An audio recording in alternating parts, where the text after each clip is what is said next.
निश्चित भाव में प्रत्येक दर्शक मान प्रथम नमस्कार कहबी एवं प्रथमे दर्शक मानू कहूँ चाहिए जे आम सिनेमा लड़ई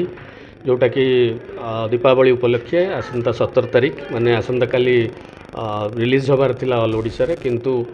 दुखर सहित कहया पड़ुछि जे आमे 17 तारिख दिन रिलीज करि पारुना सिनेमा एवं तार कारण हैला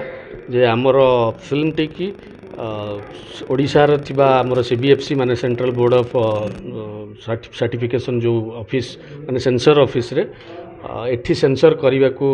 मना कले एवं तार कारण थिला जे आम सिनेमा रे अधिका भायोलेंस अछि बिली से माने एठी सेंसर करि परिबेनी एवं आमको सेंसर सर्टिफिकेट दे पारलेनी एवं आम फिल्म को बॉम्बे रे रिव्यू कमिटी की पठै दिया गला जे ए सिनेमा आमे सेंसर करिया पई चाहूना हूँ एठी कने ए सिनेमा रे अधिका मात्रा रे भायोलेंस अछि एवं ए सिनेमा बॉम्बे रे रिव्यू कमिटी देखिला परे रिव्यू करिवो जे ए सिनेमा को सेंसर सर्टिफिकेट दिया ही पारिबो कि नाही। आपनको सिनेमा रे जो जति अछि भायोलेंस अछि आगुरु कोन ओडिया सिनेमा रे सेति भायोलेंस नाही ना तार अधिक मते तो ए कथा सुनिला परे प्रथम थर पई आश्चर्य लागिला एवं मो कैरियर रे लागिला पूर्व मु बहुत एक्शन सिनेमा करिछि केवल मु निहे जदि उदाहरण नबा ओडिया सिनेमा रे ताहले अतीत रे बहुत सिनेमा ओडिशा रे अछि आपण माने जदि देखिथिबे मु ना ने भी गोटे घमाघट बिली सिनेमा एबे आस्तिला एवं एई वर्षर सिनेमा जदि उदाहरण नेबी एवं ता पूर्व जदि आमे नबा बहुत सिनेमा अछि जोथिरे केवल एक्शन ही एक्शन थिला एबे लेटेस्ट जेंति चैलेंज आस्तिला ताकू ए सर्टिफिकेट मिलिथिला जोटा मध्ये गोटे एक्शन फिल्म थिला किंतु केवल ओडिया सिनेमा को आमे एथि पई उदाहरण नबा नै कायना ओडिशा रे मध्ये हिंदी सिनेमा रिलीज करा जाउची एवं पैन इंडिया लेवल ले आसुथिबा कन्नड़ सिनेमा हो तेलुगु सिनेमा हो तमिल सिनेमा मलयालम सिनेमा अन्यान्य भाषा भाषीर सिनेमा आसिक रिलीज होची एवं जदि आमे गोटे उदाहरण स्वरूप नबा प्रथम हिंदी सिनेमा को जोटा कि अतीत रे आमे माने देखिचे बहुत बड़ मात्रा रे हिट हेतिला ओडिशा रे से सिनेमा ताहाला एनिमल सिनेमा जोथिरे आरंभरू नै करी शेष पर्यंत एक्शन कहिले भयंकर एक्शन थिला एवं परिवार रे बसिकी पिलांकु नै कि बसिकी देखिबा से सिनेमा असंभव हो पारुथिला एवं रक्त एवं खंडा तलवार से चलुला बंदूक गुली एकदम मारात्मक प्रकार एक्शन थिला जदि मार्को सिनेमा को नबा से हणा कटा बेक काटिबा मुंड काटिबा थिला हिट सिनेमा जोटा तेलुगुर हीरो नानींकर थिला ताधरे सेमती रक्ताक्त जो थे कि चरित्र हीरो निजे रक्त रे गाधेइकरी ठिया होइचंती एवं पूरा सिनेमा जाक हणा कटा रक्ताक्त थिला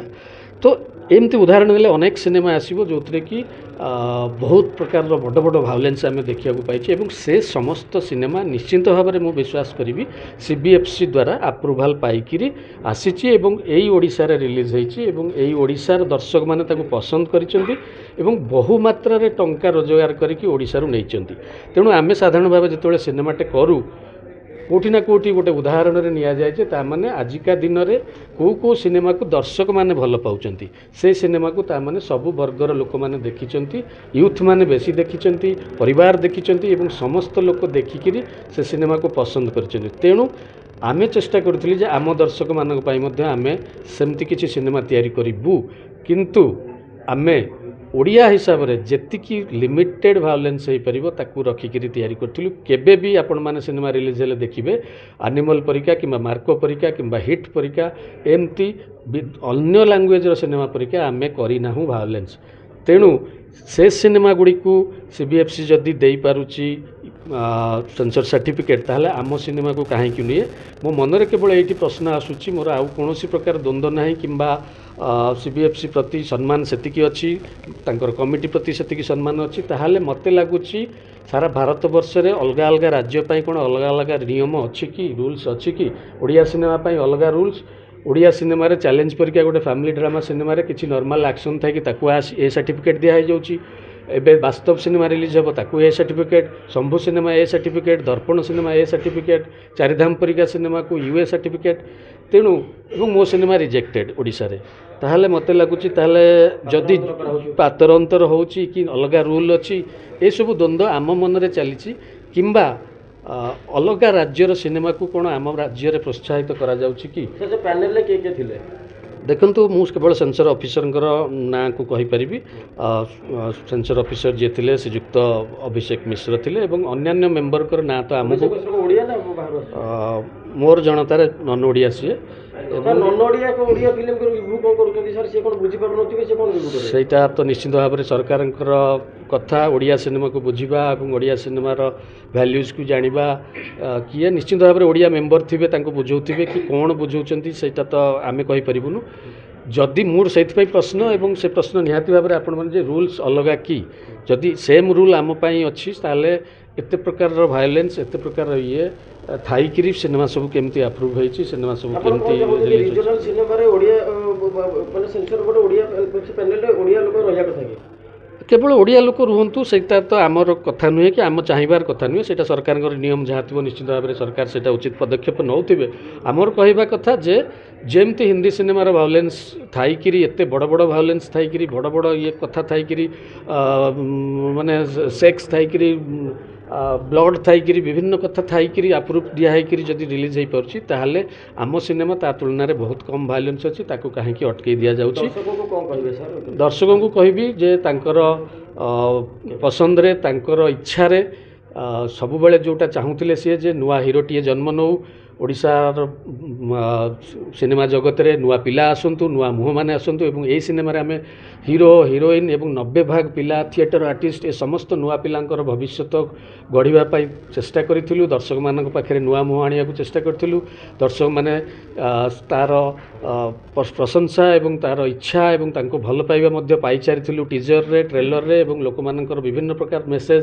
ଫୋନ୍ କଲ୍ସ ମଧ୍ୟ ପାଉଥିଲୁ 17 ତାରିଖର ରିଲିଜ୍କୁ ନେଇକି ଉତ୍କଣ୍ଠା ମଧ୍ୟ ପାଉଥିଲୁ ତ ଦର୍ଶକମାନଙ୍କର ମନ ମଧ୍ୟ ଦୁଃଖ ହୋଇଥିବ ଏଥିକୁ ନେଇକିରି ଏବଂ ଗୋଟେ ପ୍ରଯୋଜକ ଯେତେବେଳେ ସିନେମା କରୁଛନ୍ତି ନିଜର ଅର୍ଥ ଲଗାଉଛନ୍ତି ବହୁଳ ମାତ୍ରାରେ ଅର୍ଥ ଲାଗୁଛି ଏବଂ ଗୋଟେ ଫେଷ୍ଟିଭାଲ ଥାଏ ଯେଉଁ ଫେଷ୍ଟିଭାଲରେ ସମସ୍ତେ ଫିଲ୍ମ ରିଲିଜ୍ କରିବାକୁ ଚାହାନ୍ତି ସେଇଟା ରଜ ହେଉ ଦୀପାବଳି ହେଉ ଦଶହରା ହେଉ ହିନ୍ଦୀ ସିନେମା ହେଉ ଅନ୍ୟାନ୍ୟ ସିନେମା ମଧ୍ୟ ସମସ୍ତେ ଫେଷ୍ଟିଭାଲକୁ ଚାହାନ୍ତି କାହିଁକିନା ଫେଷ୍ଟିଭାଲରେ ଗୋଟେ ସିନେମା ଦେଖିବାର ମଉଜ ଥାଏ ଛୁଟି ଥାଏ ଏବଂ ସେସବୁକୁ ଆଶା ରଖି ଆମେ 17 ତାରିଖ ରିଲିଜ୍ କରିବାକୁ ଚେଷ୍ଟା କରିଥିଲୁ କାହିଁକିନା ସଣ୍ଡେ ଥିଲା କାଳୀପୂଜା ଥିଲା ଆହୁରି ବିଭିନ୍ନ କଥା ଥାଇକିରି ଛୁଟି ଥିଲା ସେ ସମୟ ଆମ ହାତରୁ ଚାଲିଗଲା ଏବଂ ବହୁତ ମାତ୍ରାରେ ପ୍ରଯୋଜକଙ୍କର ଏଥିପାଇଁ ଲସ୍ ହେଲା କାହିଁକିନା ଆଉ ଥରେ ଆମକୁ ଥିଏଟର ମିଳିବା ଭଲ ଜିନିଷ ମିଳିବା ଏସବୁ କେତେ ଦୂର ସମ୍ଭବ ଆମେ ଜାଣିନୁ ତେଣୁ ଯଦି ପ୍ରକୃତରେ ଏମିତି ରୁଲ୍ସ ଥାଏ ଯେ ନାଇଁ ହିନ୍ଦୀ ସିନେମା ତାମିଲ ସିନେମାକୁ ଆମେ ସେନ୍ସର ସାର୍ଟିଫିକେଟ୍ ଦେଇକି ପାସ୍ କରାଇବା ଯେତେ ଭାୟୋଲେନ୍ସ ଥାଉ ଏବଂ ଆମ ପାଇଁ ନୁହେଁ ତାହେଲେ ନିଶ୍ଚିତ ଭାବରେ ଏହା ଏକ ପାତରଅନ୍ତର ବୋଲି କୁହାଯିବ ଏବଂ ତା ବାଦ ଯଦି ଆଉ କୌଣସି ପ୍ରକାରର ଭିତରିଆ ଷଡ଼ଯନ୍ତ୍ର ଥାଏ ଅନ୍ୟ କେଉଁମାନେ କିଛି କରୁଥାନ୍ତି ଯେ ନାଇଁ ନୂଆ ହିରୋଟେ ଠିଆ ନ ହେଇପାରୁ କିମ୍ବା ଭଲ ସିନେମାଟା ଇଣ୍ଡଷ୍ଟ୍ରିକି ନ ଆସିପାରୁ କିମ୍ବା କେବଳ ତାମିଲ ତେଲୁଗୁ କନ୍ନଡ଼ ହିନ୍ଦୀ ସିନେମାକୁ ପ୍ରୋତ୍ସାହନ ଦିଆଯାଉ ଏଠି ରିଲିଜ୍ ହେଉ ଓଡ଼ିଆ ସିନେମା ସେମିତି ଦବି ଦବି ତଳେ ରହିଯାଉ ଯେମିତି ଅତୀତରେ ଦେଖିଲେ ଯେ କାନ୍ତାରା ଆସିଲାରୁ ଚାରିଧାମ ପରିକା ଆମ ସିନେମା ଗୋଟେ ଧାର୍ମିକ ମନୋଭାବ ନେଇକି ତିଆରି ହେଇଥିଲା ଗୋଟେ ବାପା ମାଆର ସେଣ୍ଟିମେଣ୍ଟକୁ ନେଇ ତିଆରି ହେଇଥିଲା ଗୋଟେ ଭାଇ ଭଉଣୀର ସେଣ୍ଟିମେଣ୍ଟକୁ ନେଇକରି ଚ୍ୟାଲେଞ୍ଜ ଫିଲ୍ମ ତିଆରି ହେଇଥିଲା ତାକୁ ହଲ୍ରୁ ଉଠାଇ ଦିଆଗଲା ତ ଏଇ ଭାବରେ ଯଦି କିଛି ମନୋଭାବ ଥାଇକିରି ସିନେମାର ପଛରେ ଆଉ କିଛି ଷଡ଼ଯନ୍ତ୍ର ଥାଏ ତାହେଲେ ଆମେ ନିଶ୍ଚିତ ଭାବରେ ଆମ ଦର୍ଶକଙ୍କ ପାଖରେ କ୍ଷମା ଚାହିଁବୁ ଏବଂ ସମସ୍ତ ଦାୟିତ୍ୱ ଏବଂ ନିଷ୍ପତ୍ତି ଆମ ମିଡ଼ିଆ ଏବଂ ଦର୍ଶକ ଉପରେ ଛାଡ଼ିବୁ ଆର ଉତ୍ତର ଜବାବ ସେମାନେ ରଖନ୍ତୁ।